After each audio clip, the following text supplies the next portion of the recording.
Para saudara dan saudari yang Tuhan cintai, selamat pagi dan selamat bertemu lagi dalam renungan harian dari Paroki Santo Petrus dan Paulus Argapura, edisi hari Senin, tanggal 31 Oktober 2022, dalam masa biasa yang ke-31.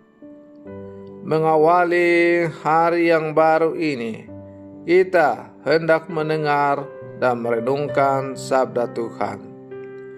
Marilah sebelum kita mendengar dan merenungkan sabda Tuhan, kita berdoa. Dalam nama Bapa dan Putra dan Roh Kudus. Amin. Allah Bapa kami Maha Pengasih, kami mohon jiwailah kami dengan semangat Yesus Putramu, agar berani menjadi orang papa dan saling memperkaya sesama dengan cinta kasih sejati. Bersabdalah ya Tuhan, kami siap untuk mendengarkan. Terpujilah Engkau Bapa, Putra dan Roh Kudus, kini dan sepanjang segala masa. Amin. Para saudara dan saudari yang Tuhan cintai, sabda Tuhan yang hendak kita dengar dan kita renungkan untuk mengawali hari yang baru ini, hari Senin, dalam masa biasa yang ke-31, sekaligus merupakan hari terakhir dalam bulan Oktober, diambil dari Injil Lukas pasal 14 ayat 12 sampai 14. Tuhan bersamamu. Inilah Injil suci menurut Lukas. Yesus bersabda kepada orang Farisi yang mengundang dia makan, "Bila engkau mengadakan perjamuan siang atau malam, janganlah mengundang sahabat-sahabatmu, saudara-saudaramu, kaum keluargamu, atau tetangga-tetanggamu yang kaya, karena mereka akan membalasnya dengan mengundang engkau pula. Dan dengan demikian, engkau telah mendapat balasnya. Tetapi bila engkau mengadakan perjamuan, undanglah orang-orang miskin, cacat, lumpuh dan buta. Maka engkau akan berbahagia, karena mereka tidak mempunyai apa-apa untuk membalas engkau. Sebab engkau akan mendapat balasnya pada hari kebangkitan orang-orang benar." Demikianlah sabda Tuhan.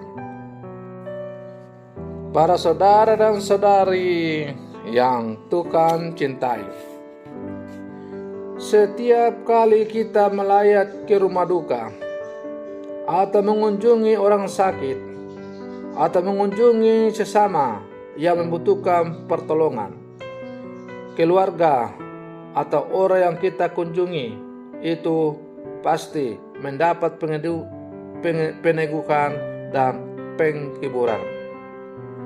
Perjumpaan saat duka menghadirkan kasih dan persatuan yang sejati. Dalam situasi ini, bersama sebagai satu keluarga besar mendapat maknanya.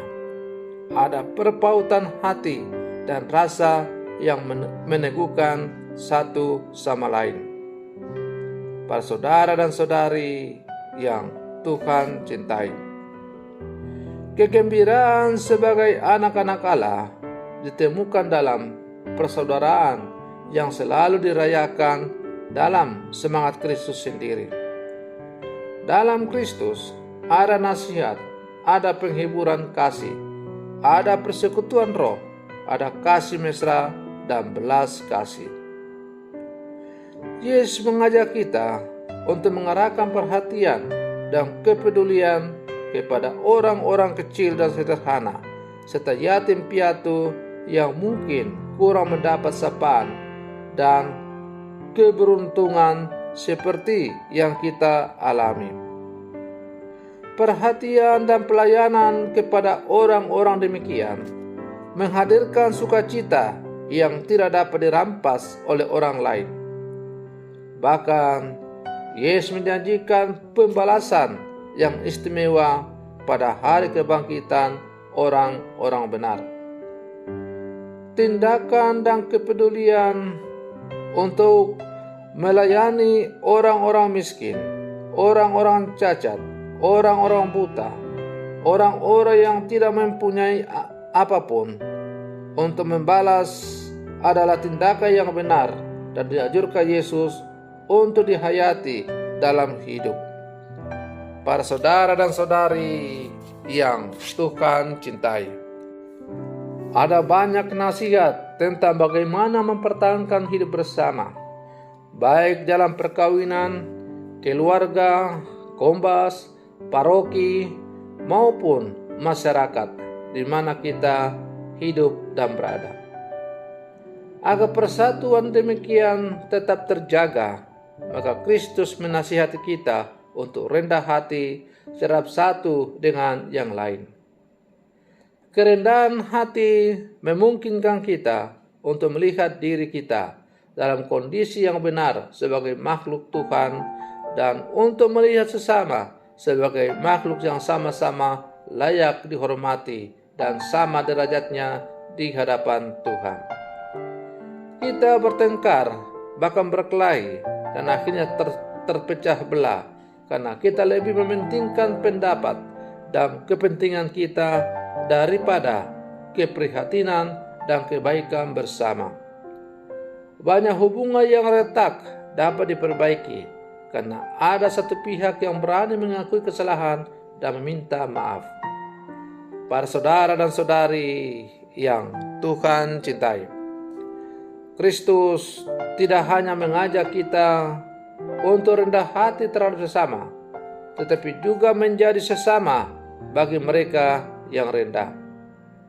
Tidak hanya memberi bantuan kepada orang miskin, menolong yang menderita, atau memperjuangkan hak mereka yang tersingkir, tetapi kita juga perlu melangkah lebih jauh lagi, yaitu mengundang mereka untuk ambil bagian dalam kelompok dan hidup kita.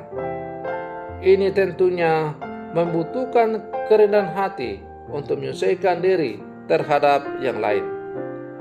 Kita berbuat demikian untuk mengantisipasi kebahagiaan perjamuan surgawi di mana kita yang tidak layak juga diundang oleh Tuhan.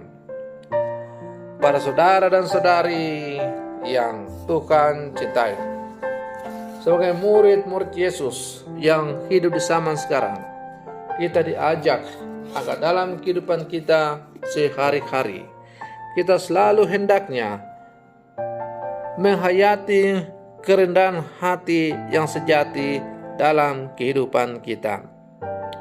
Sebagai akhir dari permenungan saya ini, di hari terakhir di bulan Oktober ini, saya mengucapkan selamat kepada seluruh umat paroki Argapura, secara khusus 10 kombas yang ada di pusat paroki, atas selesainya dibangun Gua Maria di pusat paroki, yang hari ini tanggal 31 Oktober akan diberkati.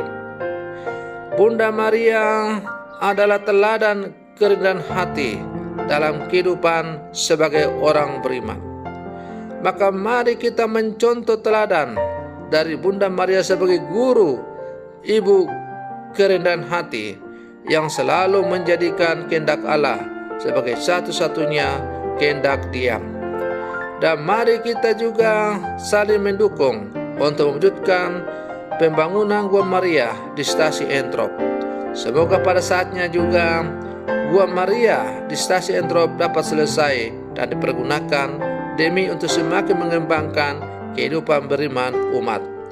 Selamat pagi, Tuhan Yesus memberkati.